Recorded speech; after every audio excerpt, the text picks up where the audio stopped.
You're listening to the Dynamic Thinking Project podcast. This is episode 68, and this is part 2 of last week's episode, Are We Living in a Computer Simulation? Hey everyone, Adam Muselli here. Welcome to the Dynamic Thinking Project podcast. If this is your first time listening, then thanks for coming. This podcast is released every Friday, and show notes are found at the website themindtechinstitute.com. It's all one word. Come back often and feel free to add this podcast to your favorite RSS feed or iTunes. You can also follow me on Twitter and Facebook. All links are in the show notes and website. And now, let's get started. Before we start, I highly suggest you listen to episode 67, which is the previous episode, because this episode is part 2 of the previous episode 67. And also, this episode requires an open mind, just to be able to understand the concept of the simulated universe. And if you want to know or learn how to become open-minded, you can simply go back to episode 60, or if you consider yourself as an open-minded person, or simply already listened to episode 60, you can certainly enjoy listening to this very strange episode right after we get the intro out of the way. If you're interested in learning and becoming a fully qualified hypnotherapist, new linguistic programming NLP practitioner and master practitioner, a life coach or a counselor, now you can study all that online. All you need to do is visit mti.edu.au or themindtechinstitute.com, and you'll find all these courses along with many other courses. Once you click on the online courses tab, all our diplomas and advanced diplomas are accredited and recognized worldwide. And for more information, all can be found online, themindtechinstitute.com. So last week we talked about what reality is and how we perceive our reality. We talked about objective reality, objective permanence. We talked about also a brief about what simulation is, with examples such as video games like The Sims and Grand Theft Auto and other games. And also we mentioned some movies such as The Matrix, Dark City, Vanilla Sky, The 13th Floor, and similar movies. And we talked about how computers and artificial intelligence are evolving so fast, as Gordon Moore predicted in 1965.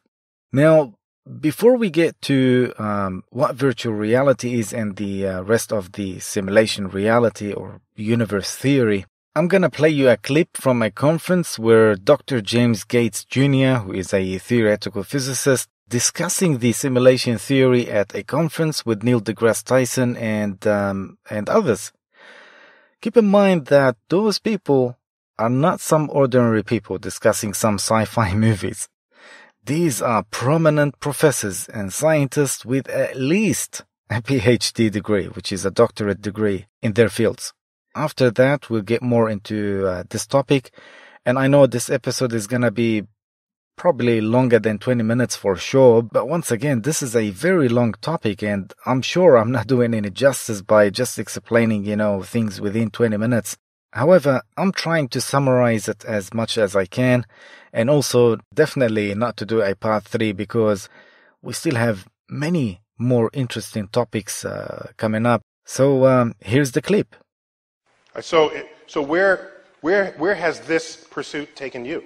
Oh my God. Where have you landed? Why would you ask that? I'm asking you that here and now. It's New York City. It's March 7th. Well, partly it's taken to these very strange images that are behind your head right now. These are pictures of equations. I've been, for the last 15 years, trying to answer the kinds of questions that my colleagues here have been raising. And what I've come to understand is that there are these incredible pictures that contain all the information of a set of equations that are related to string theory. And it's even more bizarre than that, because when you then try to understand these pictures, you find out that buried in them are computer codes, just like the type that you find in a browser when you go surf the web. And so I'm left with the puzzle of trying to figure out whether I live in the Matrix or not. Wait, you're blowing my mind at this moment. So you're saying your attempt to understand the fundamental operations of nature leads you to a set of equations that are indistinguishable from the equations that drive search engines and browsers on our computers. That is correct. So Wait, I have to just be silent for here. So you're saying as you dig deeper, you find computer code writ in the fabric of the cosmos. Into the equations that we want to use to describe the cosmos, yes. Computer code. Computer code, strings of bits of ones and zeros. It's not just sort of resembles computer code. You're saying it is computer code. It's not even just is computer code. It's a special kind of computer code that was invented by a scientist named Claude Shannon in the 1940s. That's what we find very, very deeply inside the equations that occur in string theory and in general in systems that we could say are supersymmetric.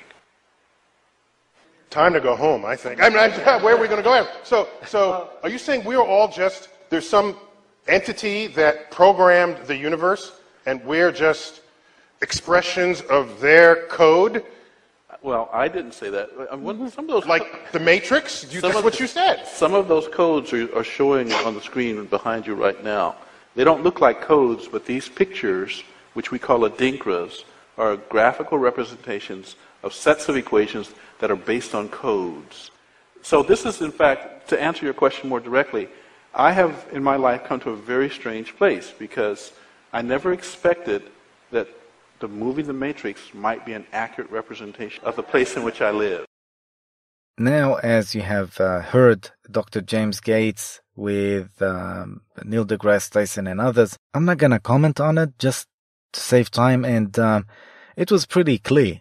And of course, I'm not going to be able to explain what they have explained. Since my field is psychology and social and behavioral science, these people are theoretical physicists, so that's their field.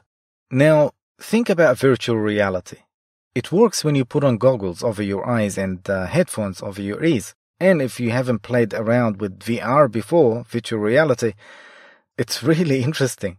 Now, this is how it works. The technology sends you data that imitates what you see and what you hear in real life.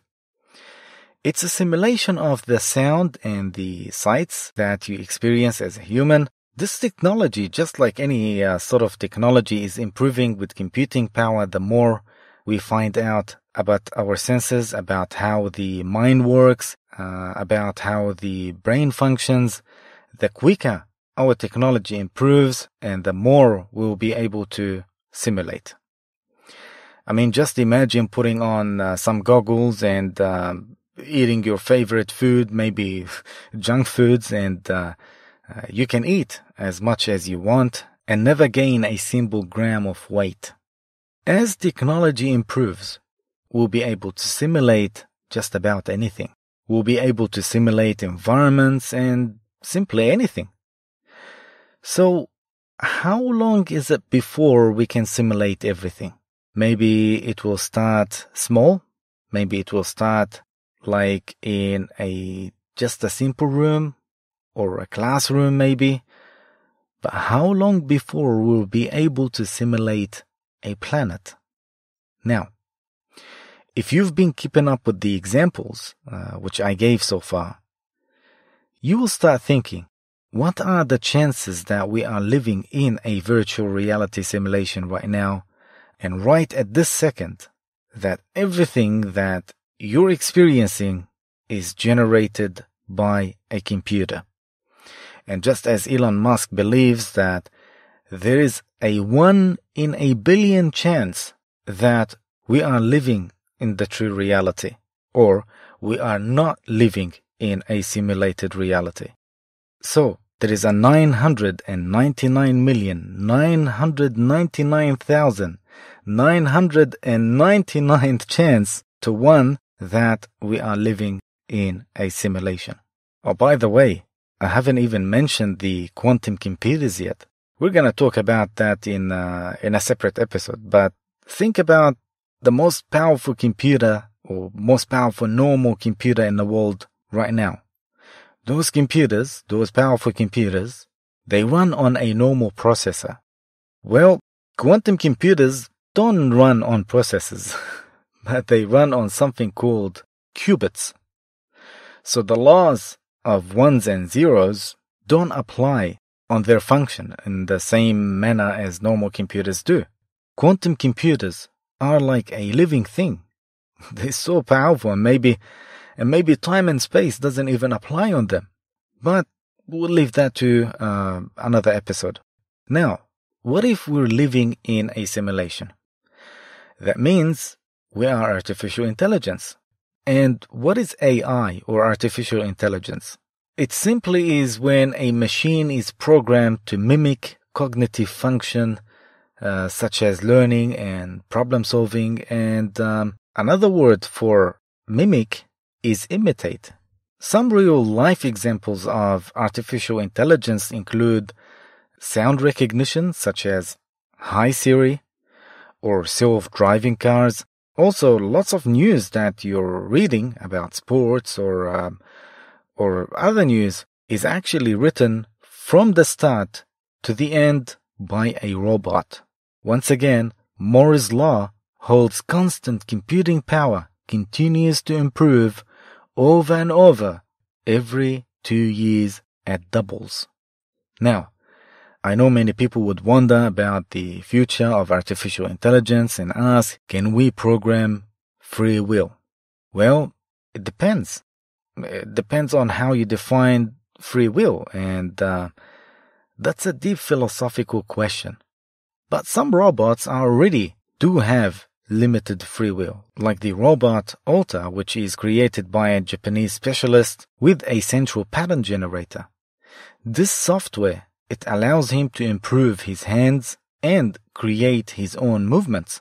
The robot is actually able to interact with people, like shaking their hands, and learn from those interactions to make his own movements better.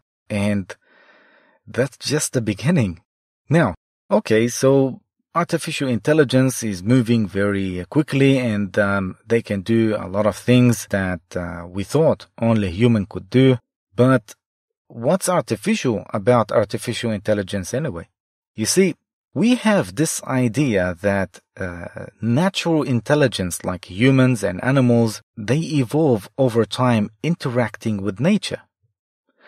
But artificial intelligence are machines built by humans and programmed by humans. But can natural intelligence be programmed? Before we get to that question, a program is a set of coded instructions for the automatic performance of a particular task. And if you've studied neurolinguistic programming, NLP, or hypnosis with us, you would know this. There was a Russian scientist called Ivan Pavlov. He performed a set of experiments to test this question. He noticed that every time he brought food out to his dog, the dog would start to salivate, because the dog was hungry, and Pavlov wanted to test if he could cause the dog to salivate without the food, or without giving the dog food, or if he could program the dog in a process called conditioning. In psychology, we call it focalism, and in NLP and hypnosis, we call it anchoring. And yes, we do teach that in our NLP and hypnosis courses online as well as in class. It's something really, really amazing, and you can use it with people as well as yourself. It's something like magic. Anyway, so what Ivan Pavlov did was, every time he brought food out to the dog, he would also ring a bell. And at first, when Pavlov rang the bell without the food, the dog thought, oh, that's just a bell. But over time, the dog associated the food with the sound of the bell. And over time, when Pavlov rang the bell, even though there was not any food anywhere near the experiment, the dog would also salivate. And this result excited the entire scientific community. It proved that natural intelligence could also be programmed. That's why it's called neuro-linguistic programming, NLP. But what about human beings? Are there ways that we automatically perform certain tasks? Well, think about the beating of your heart. Keeps you alive, and you do it without thinking. Your hair and your nails grow. Those are automatic programs. When your body is low on energy, your body is programmed to feel hungry so that you go out and find more food and eat. And when you see something terrifying, you are programmed to feel fear so that you either fight or run away, which is fight or flight program. What we see is actually just light coming back from everything around us, and our eyes are able to transmit this to our brain so that we have vision, emotions, feelings, attitudes, and all that can be programmed, reprogrammed, and deprogrammed. And of course, we teach that in our NLP and hypnosis. You see, often our parents or our friends, even the society or the TV, tells you what is beautiful, what is good, what is true, and we are programmed to believe it. Of course, we spoke about that in previous episodes, such as the conspiracy theory or fact, and other episodes. In fact, DNA is also a set of coded instructions that automatically tells your cells how to multiply to make you look the way you do. DNA is a program. You see, at this point, all of the puzzle pieces are starting to come together. And there is a chance that the simulation theory is right. So, by now, you're probably asking yourself, am I an AI? Am I an artificial intelligence? Well, first, this is what's going to happen. First, your pride will kick in and will tell you, no, I am so creative. No, I am smart, and there is no way I could be programmed. And of course, some other people will say, what about God? What about angels? What about whatever religion they grew up on believing in their belief system? And what is God, etc.? All these questions. But think of it this way. There are people much smarter than you and I out there. And probably people much smarter than them, they say yes. There is a chance that we live in a simulated reality or simulated universe. And so what if we are artificial intelligence? What does that change? At the moment, nothing. I mean, you're still gonna go to work and pay your bills or try to get a job. You still have to eat and drink and go out with your friends. But that's not the point. The idea of the simulation theory has a lot of different applications to philosophy, to life, to science and technology, and a lot of different other things. First of all, as we mentioned before, every simulation has a purpose. So that if we are living in a simulation right now, it was designed with a purpose in mind. So, is it possible for us to find out the purpose of our simulation, even if it's just for entertainment? And what if the old religions were right? Because every simulation has a creator, or maybe a team of creators. Would it be possible to talk to our creator or creators, to the author of that code? Would it be possible to find out more about their world? I mean, is it possible to talk to the author, to the creator of that code, if we live in a simulated reality or universe? And maybe talking to that coder, to the author of that code, maybe it's called a prayer in religion. And maybe sometimes when you see someone is saved suddenly, by an accident, and they say it was a miracle, maybe someone just changed the code of the accident or the code of the consequences. And so far we talked a lot today about physics and this really interesting physics, the Big Bang theory, where everything that we know came out of nothing. All the matter, all the energy in the universe just appeared. And there is a lot of money going into studying the very first moment of the Big Bang. And we'll talk about CERN very soon, which is the Large Hadron Collider. A simulation theory could posit that the energy comes from outside of our system, just like a TV being turned on. And we talked a little about quantum mechanics, this really weird phenomena that we observe with cells. It's as if 2 or 3 different programmers worked on the same project and used different codes, such as the double-slit experiment. And we also teach that in our NLP Master Practitioner, by the way. So, what are the limits of our simulation, and what can we do? Well, if we know the rules of our simulation, we can build better technology. We can improve our lives, and maybe we can travel through the cosmos. Another question is, are there any simulations? Can we go outside of our simulation? Can we visit the simulation of our Creator? These are all interesting philosophical questions. Might not be interesting to everyone, but I will leave you with one final thought. As we start to create our own simulations for whatever reason, even if we just want to build a family and see what the kids look like, or even maybe we want to test out the theory, maybe we can build a program that will allow us to test if our reality is a simulation.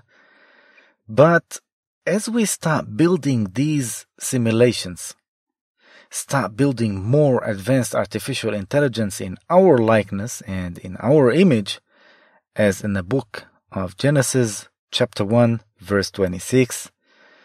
So if we build them to look like us, to think like us, and to feel like us, how will they perceive their world? Will they love the same way we do? Will they be confused as we are? Will they worry? Will they believe that their experience is as real as we believe our experience to be? Will they learn how to love and live in harmony with each other? Or would they wage wars and kill and invade each other as we do here in this world, in this reality? I believe this technology is here now in our present days. And very soon, I will talk about the Hadron Colliders, about CERN and other projects. But this technology is here and existed since the 1930s, as Professor James Gates mentioned, the codes he found in Claude Shannon's work. So if all that is true, and we started to write our own reality codes, then we become creators. It is indeed a very dangerous game we're playing. And if there is a God, may He help us. Now, we have way past our runtime, and I apologize about that.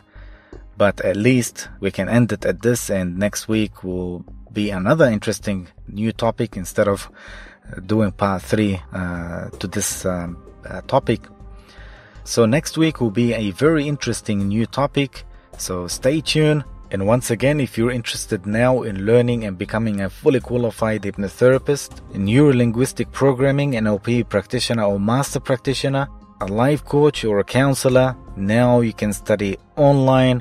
All you have to do is visit mti.edu.au or themindtechinstitute.com, and you will find all these courses along with many other courses once you click on the online courses tab. All our diplomas and advanced diplomas are accredited and recognized worldwide. And for more information, all can be found online, themindtechinstitute.com. That's it for today. Thank you for listening. If you have any questions, you can email me. The email is on our website, themindtechinstitute.com. And don't forget to like, share, and subscribe, especially if you are listening to this podcast on YouTube. The Dynamic Thinking Project podcast is released every Friday. Until next time, take care and enjoy your weekend. This is Adam Muselli, signing out.